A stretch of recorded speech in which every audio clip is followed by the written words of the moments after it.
പുറത്തുവരുന്നു. കാരണവർ വധക്കേസ് പ്രതി ഷെറിൻ ജയിൽ മോചിതയായിരിക്കുന്നു. ഷെറിന് ശിക്ഷാ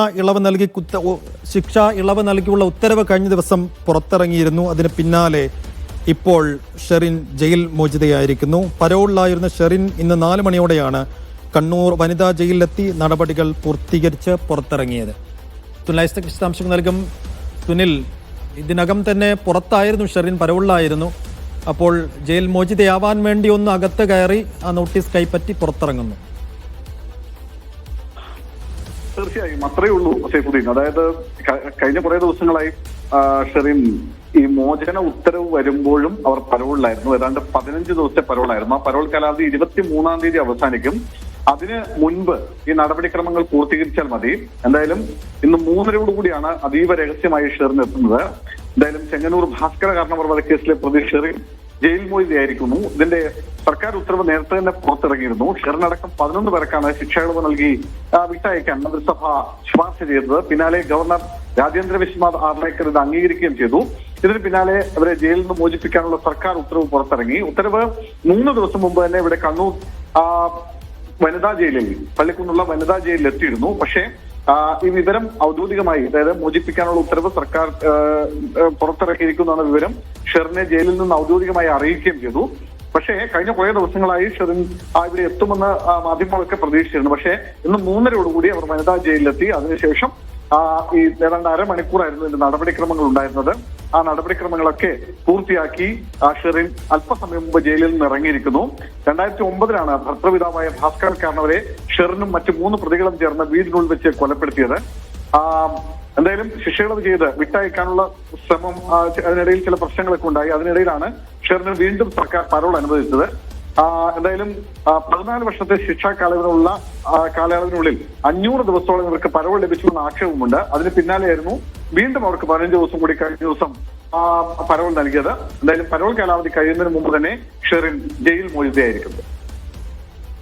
14 വർഷത്തെ ശിക്ഷാ കാലയളവിനുള്ളിൽ 500 ദിവസത്തോളമാണ് ഷെറിന് പരോൾ ലഭിച്ചത്. കാര്യമാണ് നേരത്തെ സുനിൽ സൂചിപ്പിച്ചത്. തെരഞ്ഞെടുപ്പ് പെരുമാറ്റച്ചട്ടം നിലനിന്ന കാലത്തും ഷെറിൻ ആദ്യം 30 ദിവസവും പിന്നീട് അത് ദീർഘിപ്പിച്ച് 30 ദിവസവും കൂടി പരോൾ ലഭിച്ചിരുന്നു. ഇങ്ങനെ അസ്വാഭാവികമായി ഷെറിന് പരോൾ ലഭിക്കുന്നത് പലപ്പോഴും വാർത്തയായിരുന്നതാണ്. ഇപ്പോൾ ജയിൽ മോചിതയായി ഉത്തരവ് വന്നപ്പോഴും ഷെറിൻ പുറത്തു തന്നെയായിരുന്നു. ആ ഉത്തരവ് കൈപ്പറ്റുന്നതിന് വേണ്ടി മാത്രം ഇപ്പോൾ വളരെ രഹസ്യമായി ജയിലിലെത്തിയ ഉത്തരവ് കൈപ്പറ്റി വീണ്ടും പുറത്തിറങ്ങുന്ന ഒരു സാഹചര്യം.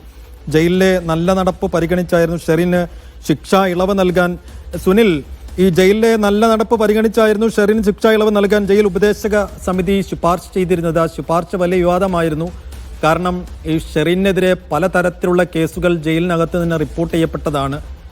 ഷെറിനെ സംരക്ഷിക്കാൻ ഉന്നതത്തിലുള്ള ഇടപെടലുകൾ ഉണ്ടാകും എന്നുള്ള വിവാദമൊക്കെ ഉയർന്നതാണ്. അപ്പോഴും ഈ പരോളിന്റെ കാര്യത്തിലൊക്കെയുള്ള വിവാദം ഷെറിൻ പുറത്തിറങ്ങിയാലും അതങ്ങനെ തന്നെ നിലനിൽക്കും എന്ന് തന്നെയല്ലേ കരുതേണ്ടത്?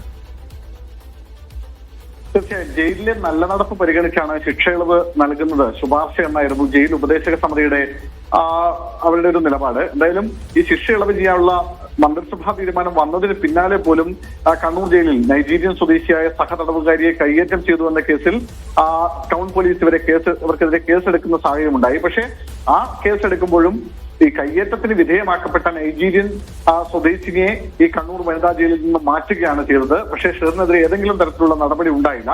ഒരു തവണ ഗവർണർ ഇത് മടക്കുകയും ചെയ്തതാണ് മന്ത്രിസഭയുടെ ശുപാർശ. പക്ഷേ വീണ്ടും ആ മന്ത്രിസഭ ഈ ശുപാർശ വീണ്ടും ഗവർണർക്ക് സമർപ്പിക്കുന്നു. ഇതേ തുടർന്നാണ് നിയമപരമായ കാര്യങ്ങൾ പരിഗണിച്ചുകൊണ്ട് ഷെറിന്റെ ശിക്ഷ റദ്ദ് ചെയ്യാനുള്ള അല്ലെങ്കിൽ അവരെ വിട്ടയക്കാനുള്ള തീരുമാനത്തിന് ഗവർണർ ഇത്തരത്തിൽ ഒരു അനുമതി നൽകുകയും ചെയ്യുന്നത്. എന്തായാലും ഒടുവിൽ കേരളത്തിൽ നടുക്കിയ ചെറിയനാട് ഭാസ്കര കാരണവർ വധക്കേസിലെ പ്രതി ഷെറിൻ 14 വർഷത്തെ ജയിൽവാസത്തിനൊടുവിൽ ജയിലിൽ നിന്ന് പുറത്തേക്ക് പോയിരിക്കുന്നു. 2009 നവംബർ 8 ചെറിയനാട് കാർണവേഴ്സ് വില്ലയിലെ ഭാസ്കര കാരണവരെ കൊല്ലപ്പെട്ട നിലയിൽ കണ്ടെത്തിയത്. ഭാസ്കര കാരണവരുടെ മകന്റെ ഭാര്യയായ ഷെറിനായിരുന്നു ഈ കേസിലെ 1-ാം പ്രതി. ഈ ഷെറിന്റെ ആൺസുഹൃത്തായ ഒരു ബാസിദ് അലി, പിന്നെ ഇയാളുടെ കൂട്ടാളികളായ നിതിൻ, ഷാനൂർ റഷീദ് എന്നിവരായിരുന്നു കേസിലെ മറ്റു പ്രതികൾ.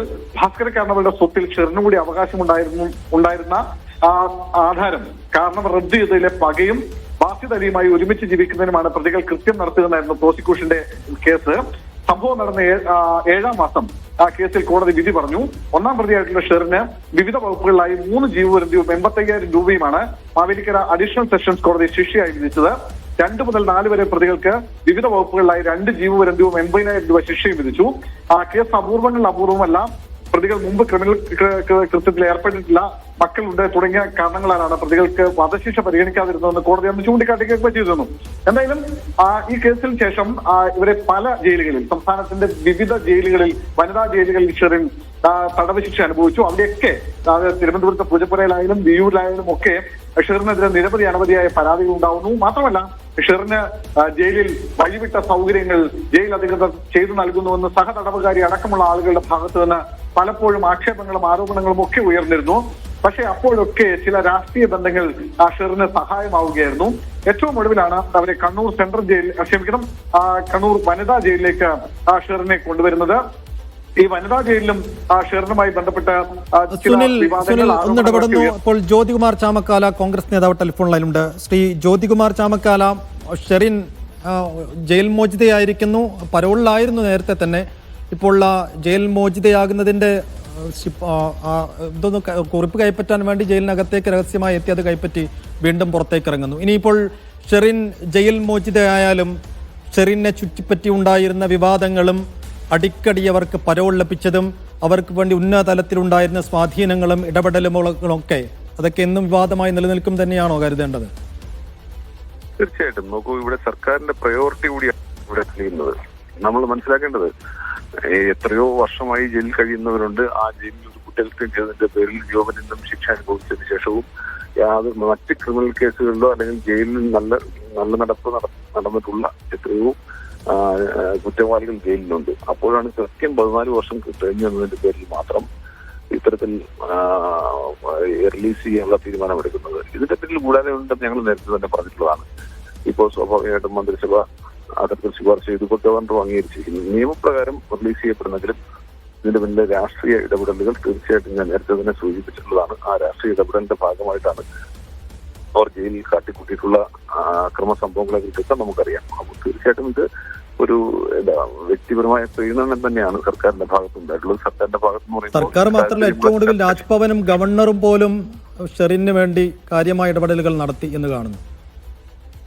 സ്വാഭാവികമായിട്ടും സർക്കാർ ശുപാർശ ചെയ്ത് കഴിഞ്ഞാൽ നിയമപ്രകാരം അല്ലാതെ ക്യാബിനറ്റ് ശുപാർശ ചെയ്ത് കഴിഞ്ഞാൽ തന്നെ എന്താ ചെയ്യാൻ കഴിയുക? അപ്പോൾ അവിടെ നിന്ന് ചോദിച്ച ചില വിശദീകരണങ്ങൾക്ക് മറുപടി കൊടുത്തു എന്ന് മനസ്സിലാക്കുന്നത്. ഏതായാലും ഗവർണറുടെ ഭാഗത്ത് നിന്ന് മിസ്റ്റേക്ക് ഉണ്ടെങ്കിൽ അത് തിരുത്തപ്പെടേണ്ടതാണ്. ഇതിന് നോംസ് ഉണ്ടാകണമല്ലോ. സ്വാഭാവികമായും ഇതൊരു ഐ ഓപ്പണർ ആകണം. ഇനിയെങ്കിലും ഇത്തരത്തിൽ റിലീസ് ചെയ്യപ്പെടുന്നതിനെ സംബന്ധിച്ച് വ്യവസ്ഥാപിതമായ മാർഗം ഉണ്ടാവണം. ജീവപര്യന്തം എന്ന് പറഞ്ഞാൽ ഇത്ര വർഷം കഴിയുമ്പോൾ പുറത്തു പോകാൻ കഴിയുമെങ്കിൽ എന്തൊക്കെ വ്യവസ്ഥകൾ പ്രകാരം അങ്ങനെ ഒരു നീതി എന്ന ഇൻവെർട്ടർ കോമയിൽ പറഞ്ഞുകൊണ്ട് തന്നെ അങ്ങനെ ഒരു നീതിക്ക് വകുപ്പുണ്ടെങ്കിൽ അത് കൃത്യമായി എല്ലാവർക്കും കിട്ടാൻ ബാധ്യസ്ഥരുമാണ്. അപ്പോൾ ആ രീതിയിൽ ഇതിനകത്ത് എന്തെങ്കിലും പരിഷ്കാരങ്ങൾ വരുത്തേണ്ടതുണ്ടെങ്കിൽ നിയമപരമായ പരിഷ്കാരം വരുത്താൻ കൂടി സർക്കാർ തയ്യാറാകേണ്ടത്.